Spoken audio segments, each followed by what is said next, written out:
On the debate tonight, new headache for the Modi government. Labour Bureau notes that incomes from farm and non-farm based jobs have clocked an abysmal growth of 3.8%. Data released by Labour Bureau shows that rural wages have grown 3.8% year on year in December, lowest ever for this month. This comes on the back of lower prices for farm produce. Rural farm workers say they are unable to make ends meet. वास्तविक किसानों की समस्या जो है इसकी तरफ ध्यान देने की बहुत आवश्यकता होते हुए भी इतने सालों में 70 साल की ये देश की आज़ादी के बाद में होने के बावजूद भी आज किसानों की हालत जहाँ के वहाँ है। सरकार की जो रेट की जो नीति है वो बहुत ही गलत है, ब्रिटिश कालीन नीति है ये, और आज भी किसानों को उस नीति के हिसाब से उनके उपज का दाम नहीं मिल रहा है। जो भी विकास हो रहा शहर का हो रहा, ग्रामीण भाग में विकास में कुछ गवर्नमेंट कर ही नहीं रही। More proof that the agriculture sector is in distress. Recently, India had witnessed over 13 massive farmer protests across the nation. Mirror now asks, has the NDA government failed to address agrarian distress? Will the agrarian crisis be the biggest challenge for the NDA government in the upcoming elections? Let's debate. Good evening. Most of you all would have got done with your annual appraisals. Now the good news is that companies are expected to pass on an average 10% hike to their employees this year. And I call it good news. Why? I'll tell you in a bit. Take the case of our farmers or other skilled laborers in rural India. Now a Labour Bureau report shows that wages in rural India or income growth has slowed down, which means not just farmers, laborers are also not making enough money. Now add to this the fact that money from farm produce has gone down because food prices have crashed, which is again good news for you and me, but not so good news for our farmers or for the rural economy. And at the same time, input costs for farming, like irrigation, like electricity and pesticides, costs have actually gone up. No wonder then that our farmer is angry. Now add to that those working as laborers in rural India. What you have then is a situation where people in rural India are just not making enough money. Now that's what the latest numbers from the Labour Bureau reveal. We are now going to sit down with our panel and try to decode what that means. Is there a problem in rural India? How desperate is that problem? And in an election year, how could this impact poll outcomes? Now that's the question I am going to pose to our guests tonight. Joining me is Professor Arun Kumar, who is Chair Professor, Institute of Social Sciences, former Professor and Chairperson of the Center for Economic Studies and Planning at the JNU.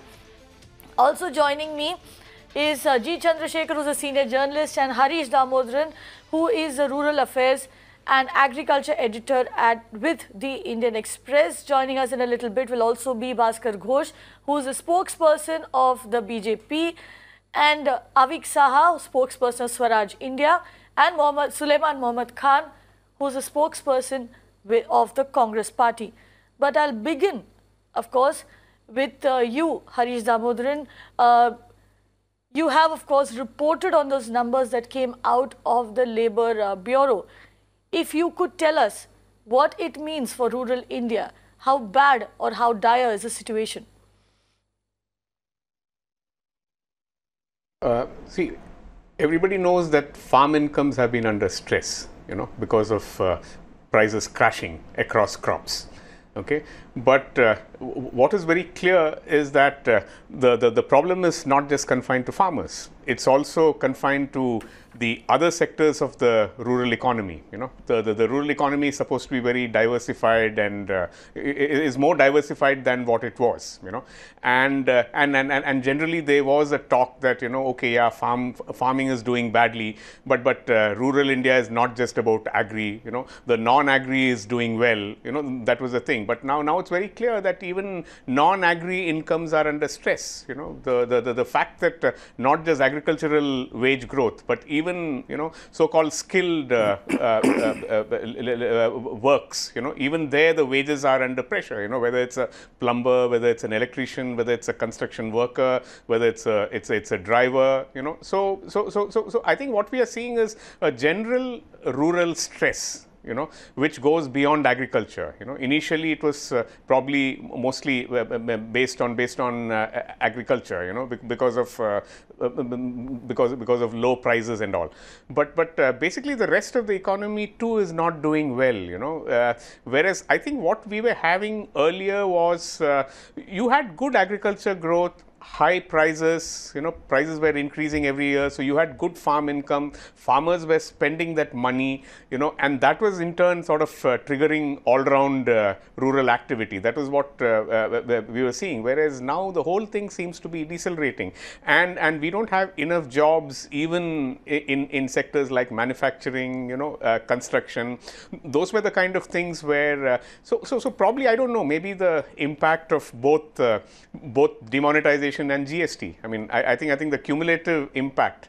And what is interesting is that the slowdown is continuing, and we are more than 2 years done with demonetization, and GST was supposed to have settled down. You know, so I think the stress is now all around. You know, that is the thing. So Harish, essentially what you're telling us is that the money flow is essentially stuck in rural India. The farmers are the ones who are supposed to be making the money by selling their produce. Because they're not making enough money, they are not able to buy or consume enough, and that's the reason why the other laborers in the rural economy. You speak to. Right, go on. Absolutely, you speak to any you speak to any pipe manufacturer, you speak to any two-wheeler manufacturer. They'll all tell you that you know, generally rural incomes are under stress. You know, and probably I think in the period between whatever, you know, 2005 to say maybe, I don't know, 2013, 2014, during that period, the maximum growth for companies, you know, the delta was coming from rural. You know, like if urban was say if urban consumption was rising, say 1x, you know, probably rural was doing 2x. You know, so I think the entire delta was coming from rural areas. You know, even when it comes to, say, cars, you know, then other things, you know, things like say paint, you know, right, cement. So I think the whole thing, that engine has completely slowed down, both consumption and investment. So, right. In fact, that is the thing. Right. Now, yeah. Right, Harish, I'll come back to rural consumption in a bit. I have my questions about that as well. Yeah, please. But let me bring in G. Chandrasekhar over here. If you could, you know, sort of. There was this other point that Harish made about the impact of demo and GST. How has that really hit the rural economy? Oh, absolutely. I think it has hit really badly. But coming to this, without for a moment taking away the seriousness of the October-December 2018 data, I must mention this has not been a sudden phenomenon. It's been happening over the last several quarters. And the latest data only go to prove a trend which is an absolutely worrisome trend of falling rural incomes and or lack of growth in rural wages. This is something which is not good for this country. After all, 53% of the workforce is engaged in agriculture and related activities. Rural sector is a huge contributor to the economy. And therefore, rural distress is something that needs to be taken very, very seriously. But pardon me saying this, I have not seen any serious attempt over the last 3 or 4 years, contrary to our earlier expectation. I have not seen any serious attempt at addressing the structural issues of Indian agriculture. Yes, a number of schemes have been announced. A whole lot of a 100-page booklet was issued a couple of years ago, a whole lot of schemes, but I think they have not really translated to anything substantial or tangible for the rural population, particularly for farmers and for farm workers, and this is certainly a worrying situation. And the sooner we address this, the better. But now we are on an election mode. Nothing is going to happen over the next 3 months. So come June, and let's wait and see what's the composition and color of the new government, and whether they will really zero in on this problem and start working towards addressing this crisis. We obviously the new government will come, but we have an election that is coming up, and of course this could be a big factor. Now, that's what we'll be asking our the party spokespersons who joined us. But before we go to them, Arun Kumar, if you could explain to people watching this at home what it actually means. On one hand, your wages or your income has not grown as much as it should have. It's actually grown slower than it should be growing. On the other hand, you're not getting enough money for your produce.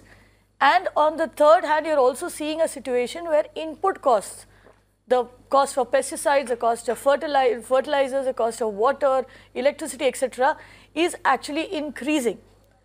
What happens to a farmer or to a laborer caught in such a bind?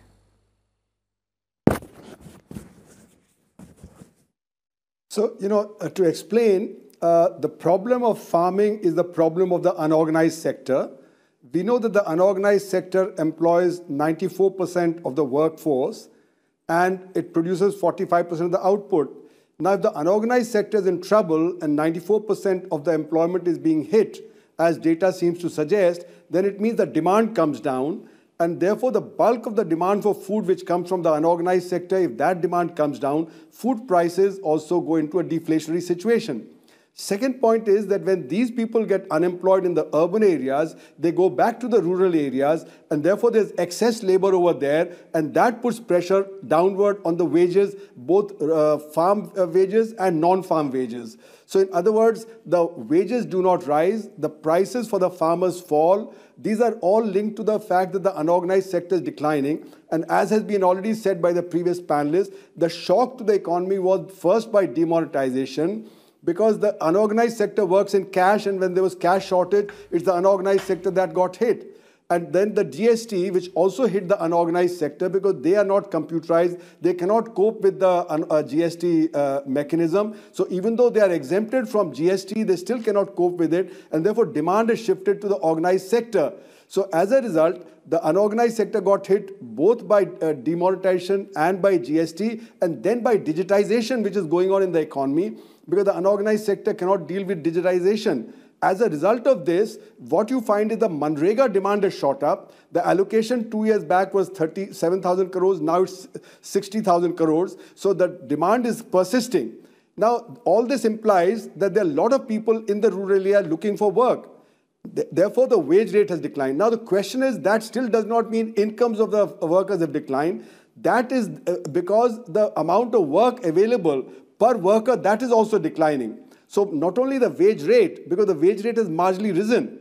So it's also a question of how much work you are getting. And the RBI report seems to suggest that even Manrega, people are not getting 100 days. They're getting less than 100 days of work because the money has to be spread out. Therefore, it's wage rate into the amount of employment.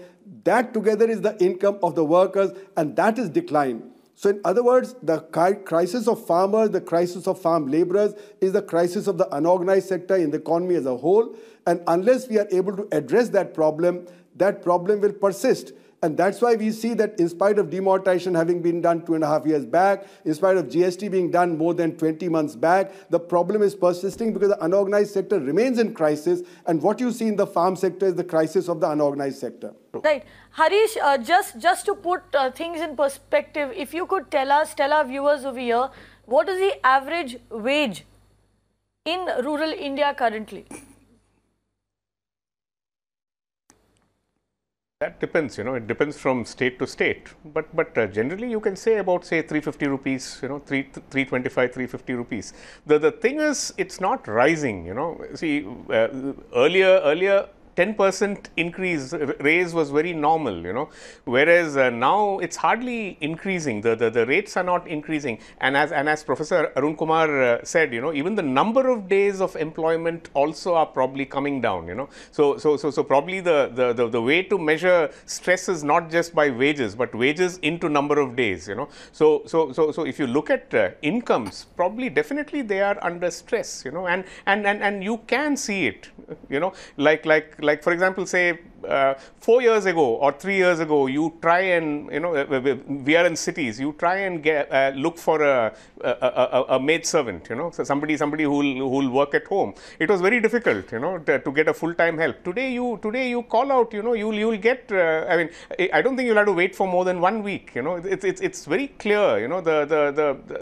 The stress is. It is palpable. So I think that is the main thing. The number of days, you should count both the number of days of work and what is the wage rate that you are getting, and along with it, the collapse of many labor intensive industries, whether it is textiles, power looms, whether it is diamond cutting, brassware, all these things, So I think the entire fabric has sort of collapsed, and it's a serious crisis, and I'm surprised why political parties are not raising this, and instead going for all other, all other things like, I don't know, whatever, Ramzan, fast, and, those kind of stuff, Right. This is a thing, this is a real serious problem. Let's bring in our political parties then, but we'll begin with Avik Saha though. Avik Saha, we've spoken to you a number of times on the channel, especially when our farmers have come out onto the streets in protest.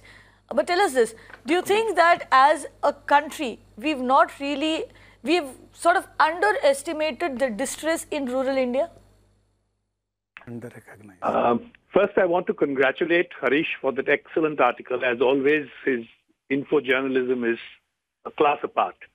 Again, Professor Arun Kumar's very succinct analysis.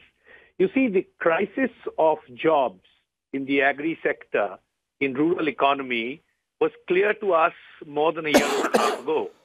This is why an organization like AIKCC, All India Kisan Sangharsh Coordination Committee, was for the first time a common platform of farmers and farm workers. The red flag, green flag, blue flag, yellow flag, everyone was together. So we could understand and sense that there is a grave crisis of getting jobs. Now, if you shift your attention to NREGA, currently the government owes around 12,000 crore rupees, which it has not been able to pay. And this year, as Professor Arun Kumar rightly pointed out, the bill could touch anywhere between 55 to 60,000 crores.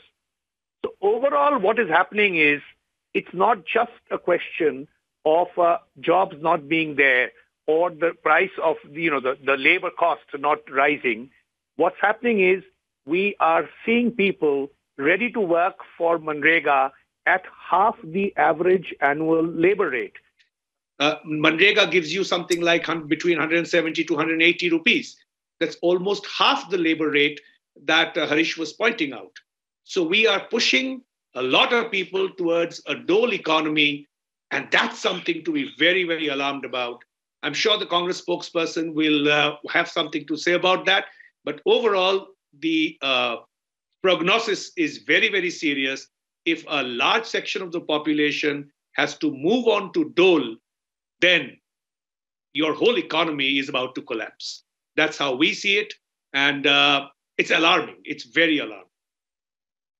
Suleiman Mohammad Khan, what do you have to say?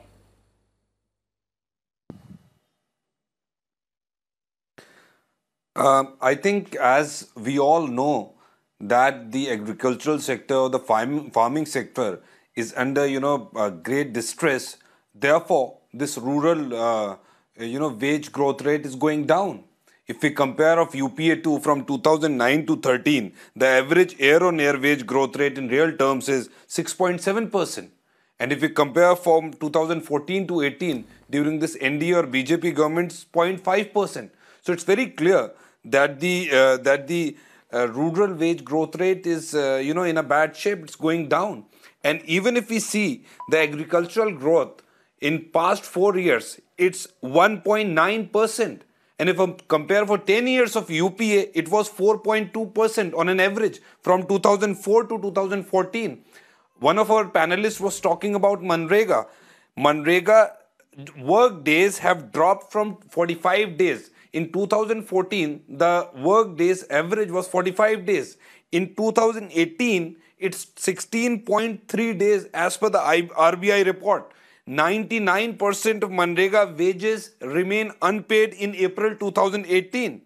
Modi ji has also promised to double the farmers' income by 2022, but it's not possible because compoundable annual growth rate is 2.5%. So to achieve double the income, you need to have 10% of CAGR growth rate. So therefore, I am saying that all these are jumlas, and therefore the farm sector is in distress. One of the panelists very rightly said that demonetization and GST has also, contributed to this distress and trouble in the agricultural sector or the rural sector. For the first time since independence, BJP government imposes tax or GST on agricultural equipments like tractor, agricultural and agri implements. There is a 12% GST. Tires, tubes, transmission part 18%. Pesticides 18%. Cold storages 18%. This is the first time since independence. So it has also contributed. And we all know how demonetization has badly hit. As far as the promise which he has made about, Mr. Modi has made about, the MSP, he has completely failed to give. He has said, I'll give the cost plus 50% of the promise. For past 4.5 years, he has not done so. One of the panelists was saying that Congress party need to raise all these issues. Sir, with all due respect, when this government completed 4 years in May 2018, I am just trying to, look into the figures. This is a booklet we have published. 4 years, 40 questions. We have questioned the government in May 2018. A full booklet has been published and given to everyone. And we have also done a press conference. The first issue in this booklet we have questioned the government is on the agricultural distress and the bad shape of agricultural sector. So it is the government at the center to blame. There are other issues like sugarcane areas of 20,000 crores, the farmers' society, the farmers' loan and debts.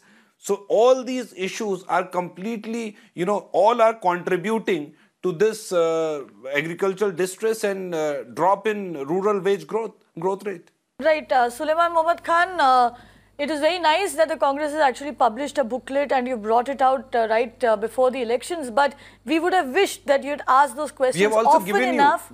No, we would have wished that you'd asked those questions often enough in the parliament on the floor of the house, because that is where business is done and that is where you should be representing our interests. We are asking. Right. You have to help us and show it. We are asking you have to help us and show it on your channel. Let me bring in Bhaskar Ghosh. Over here. Bhaskar Ghosh, your government famously promised to double farm income. You've been in power for 5 years now. Have you lost the plot? You have a problem on hands. Do you accept that there is a problem on your hand, and have you lost the plot?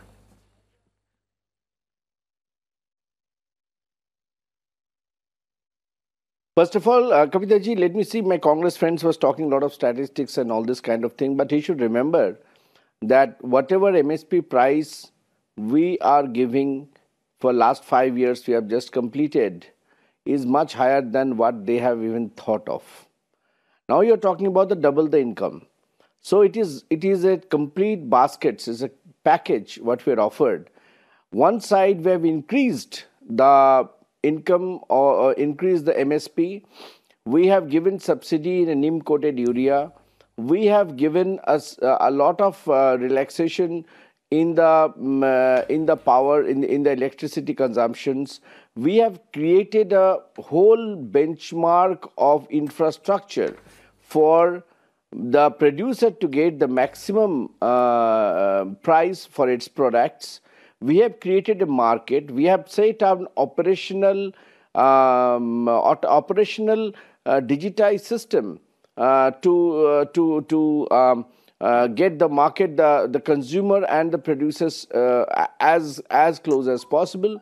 We have made a huge cabling network so that the market should, in the coming days, the market should operate on a total digital platforms on a one-to-one basis. So if you see the entire package, the basket, which is after independence, the first time in this country it is occurring. Yes, I accept that double the income we cannot give it, but at the same time we have put the entire 21 crops under the MSP price. So if you do the permutation combinations and see the net or resultant effect of that, obviously you will find that this particular growth in agri-industry, agri-sector is much bigger than or higher than the last 15, 20 or 30 years.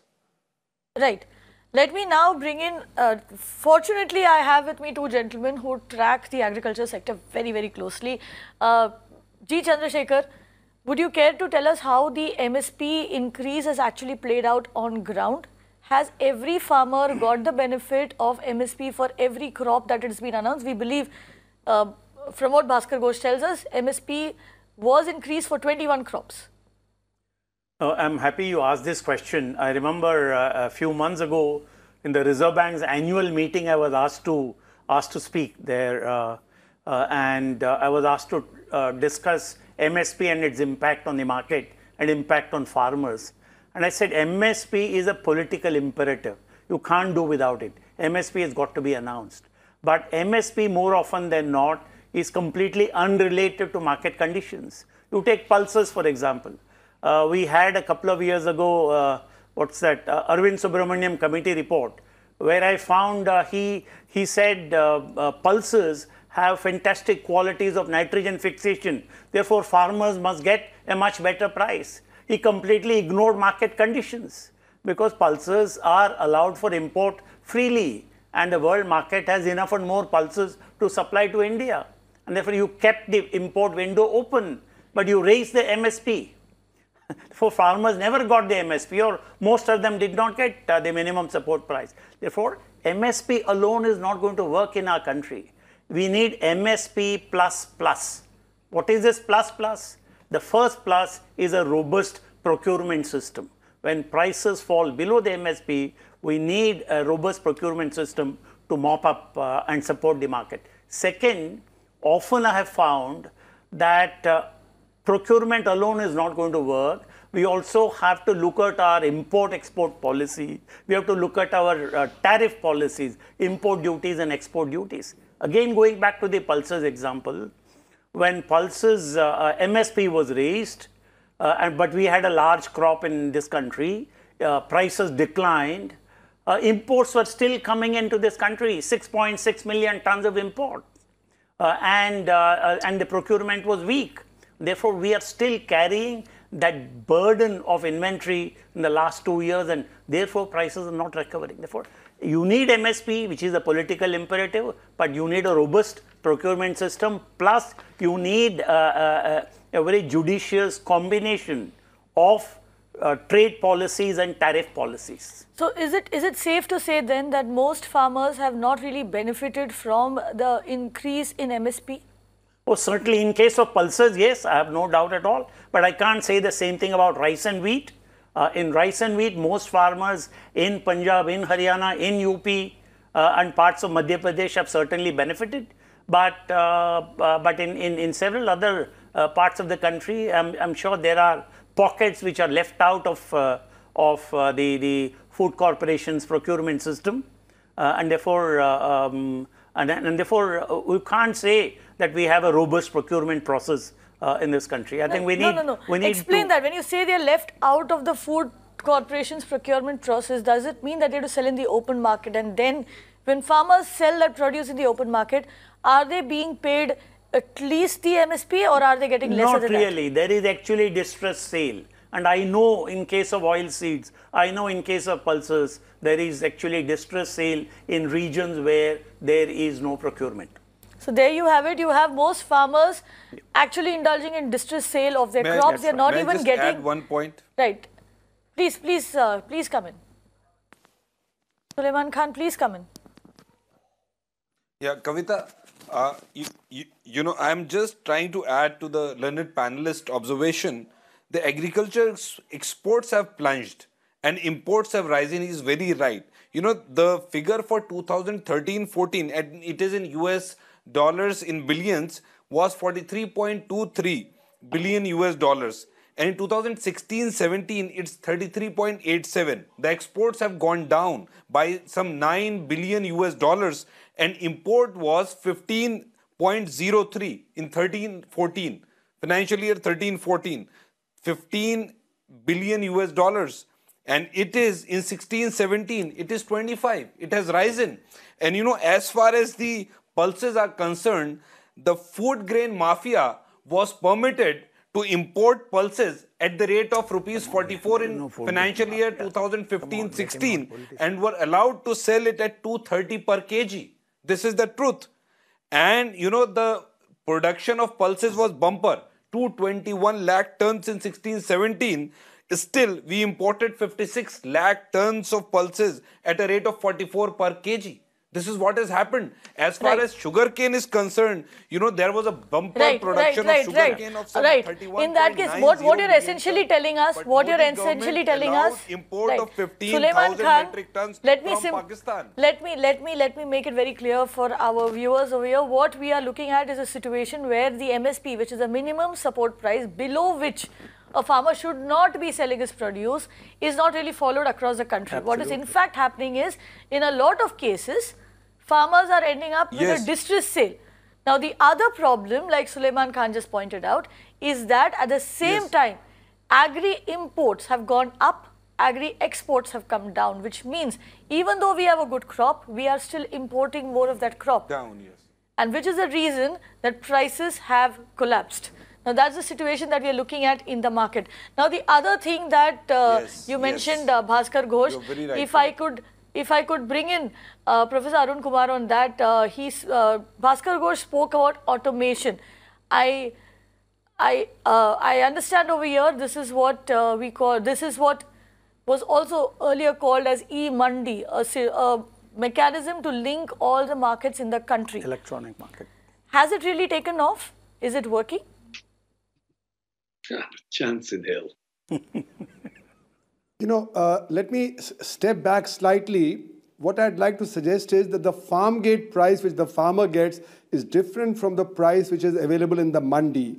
And very often this is because of the distress that the farmer is in, and he just unloads it to the mandi.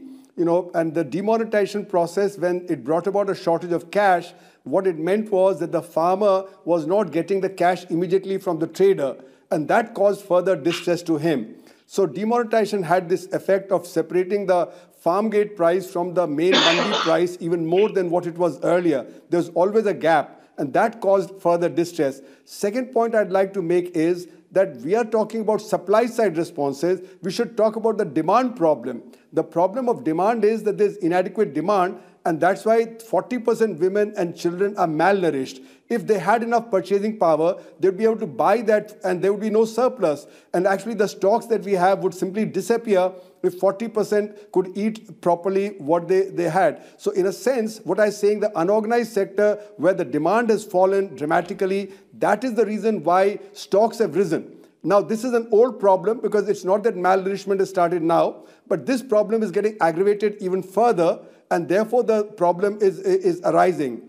Now, regarding the mandis, you know, mandis can begin to function properly only if the monopoly element that prevails in the mandis, that is taken care of. Unless that is taken care of, I don't think e-mandi or anything else would really solve the problem that the farmer faces. So all in all, what I'm trying to suggest is, while supply side things are good, we must look at demand side. And in this, mechanization leads to loss of employment. So as you have more tractors, more harvester combines, etc., you have less employment available to the workers. and that is causing a problem, and that's why the employment elasticity in agriculture has dropped to close to zero. That means hardly any jobs are being created even when there's growth in agriculture. So that means that the distress in the unorganized sector, in the farm sector, is also a result of the kind of mechanization that's going on, not only in the farm sector, but also in the non-farm sector and also in the urban areas. So this problem of unemployment is a result also of the mechanization that's taking place everywhere. Let me bring in Bhaskar Ghosh here. Bhaskar Ghosh, two of the big moves made by the government has not really had the desired impact. What else do you have up your sleeve?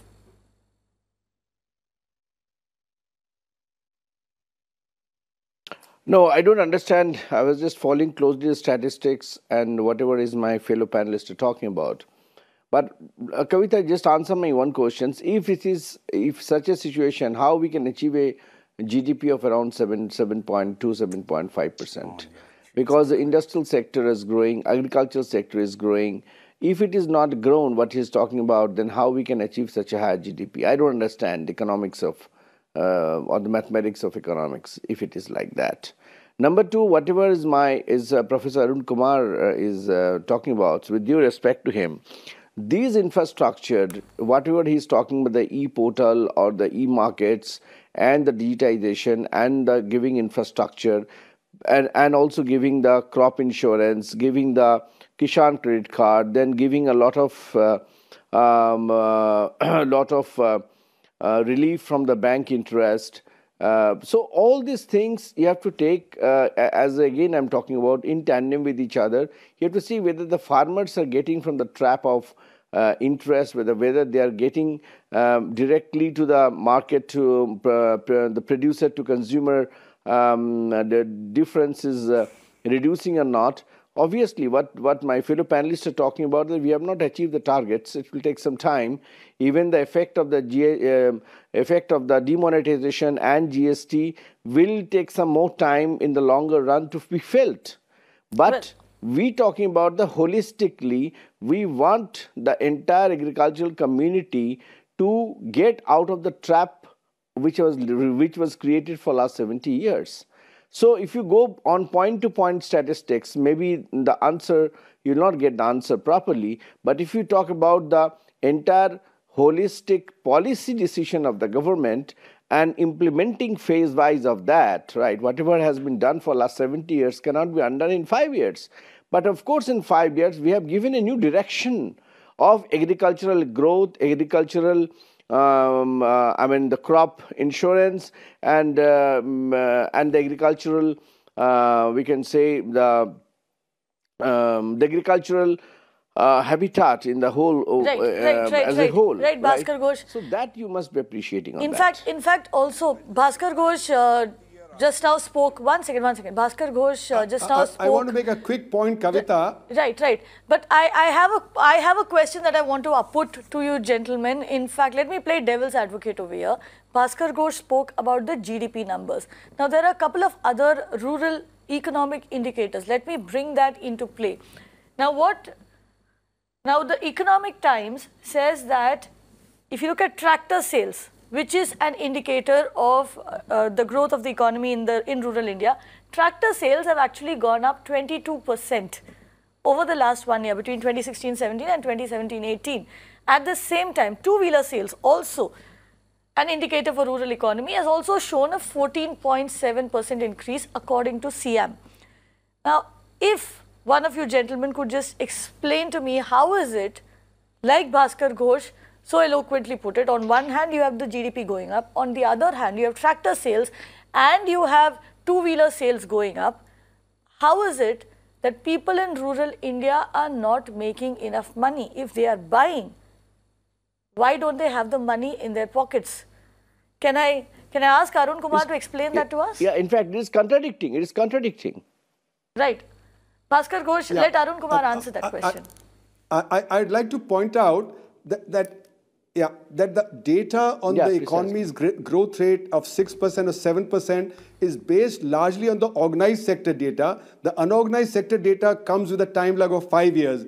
Now, when the government says that it doesn't have data on employment, and employment figures are used to calculate the GDP growth of the unorganized sector, that means the government doesn't have any data on the unorganized sector.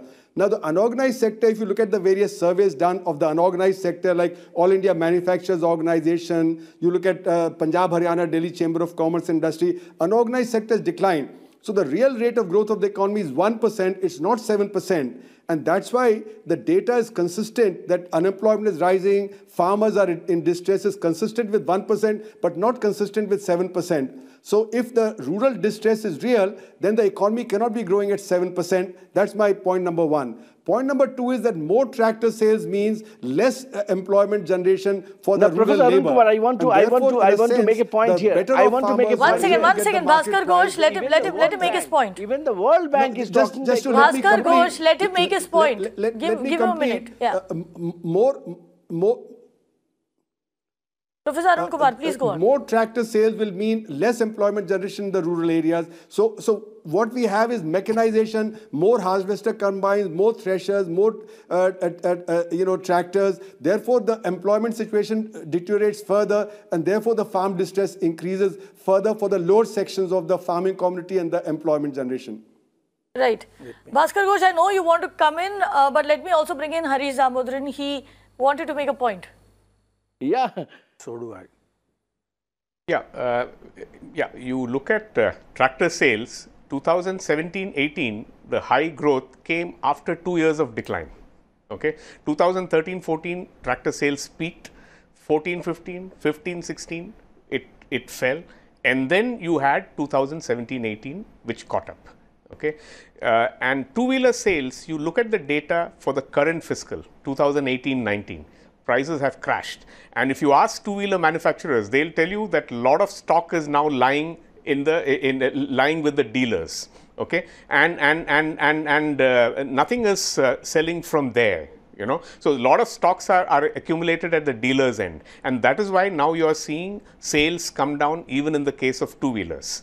Okay, this is one thing. The other thing regarding tractors, displacing labor and all these things, I don't think so. You know, we had very high growth of tractor sales, combined harvester, and lot of mechanization we had in the period from 2003-4 to 2013-14. I don't think they ever displaced any labor or that kind of a thing. Rather, they created new kinds of labor. Like for example, if you go to rural areas, there's a lot of jobs which are created through repair of machinery and those kind of things. So it's not. I won't say that employment elasticity of agriculture has come down. Certain jobs I don't think should continue beyond a point in agriculture. Like for example, if instead of manual transplanting, if you have mechanical transplanting, there's nothing wrong in it. And I don't think mechanization is a reason for falling employment and falling wages. I'm running short of time here. Because your prices have crashed. I'm running short of time here, but to bring the focus back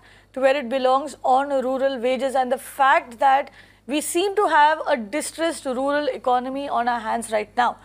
The question that I now want to ask my panelists is, what does it mean? Have we completely underestimated the situation? And secondly, what does it mean for a country that is going to polls? Avik Saha. There will be some impact of this on the polls. I can't tell you exactly what. If these 3 state elections that took place in November, December are an indication, then the rural folk are angry. What I would also like to point out is that there is going to be a mass migration syndrome which has already started. And this is the systemic failure to deal with the agrarian crisis and the agri-sector issues is actually far beyond polls. I know Harish's article compares the NDA performance with the BJP's performance, and that could be a subject of interesting debate. But finally, it's not that the Congress during its time was extremely farmer-friendly and did a lot, and the BJP is not doing anything. Both are bad. Now, we are just discussing which one is worse than the other. And besides, the Congress has been sitting on the Swaminathan Commission report forever. And I haven't yet heard of its implementation on the C2 plus 50%. Of course, I've heard of loan waivers. So in election time, agrarian issues, rural issues will become poll planks. I fear after elections, they will be promptly forgotten, lost. So I'm looking for a government in the years to come that will actually look at agriculture as an important sector in the Indian economy and will look at its structural correction, growth, and future. That's what it should be. And I do hope that these elections are fought on the critical issues of unemployment and agrarian crisis, and not on some peripheral issues of valor and what have you. So yes, important issue in terms of election, but not being given sufficient focus, as you've rightly pointed out. Right. I'm running short of time. Let me bring in the two party spokespersons. Sulaiman Mohammad Khan.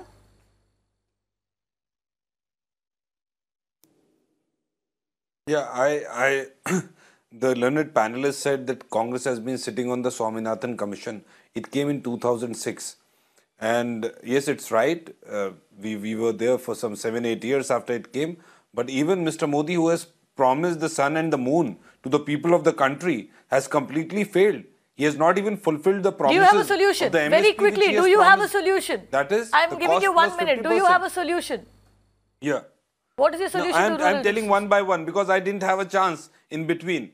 And as far as the sweeping statement which Mr. Modi and all BJP leaders makes that the wrongs done in 70 years cannot be corrected in 5 years. So you should have told the country in 2014 that we cannot do in 5 years. And it's very easy to say. The country has been built, step by step, slowly and gradually. What we gave you in 2014, it was not in 1947. So it's very easy to say. As far as agriculture growth is concerned, for 4 years, it's 1.9%. For 10 years from 2004 to 14, it was 4.2%. And BJP Sulaiman Khan, I'm sorry, I'm afraid I have to cut you off over there. Sulaiman Khan, I'm running short of time. Bhaskar Ghosh, tell us, do you accept there is rural distress? Do you have a solution for rural distress? See, let me tell you the one thing. If you go through the Swaminathan Commission report, the policy and the other suggestions was made to rectify. Point by point, I can say that this government has implemented more than the previous government on point-to-point basis. You don't have time, so I'm not going detail of that. Number one. Number two is that in the total agrarian sector, we have to see the per capita outputs. Now, this sales increases for tractors and all.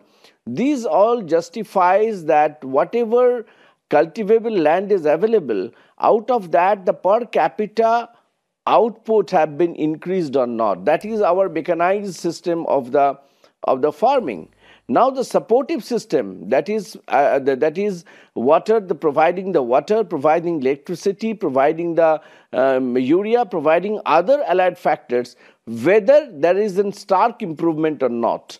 Then after you should judge that whatever in the Swaminathan Commission report we have implemented, yes, we cannot go up to that target, of course, but whatever we implemented is better than whatever it was implemented before that.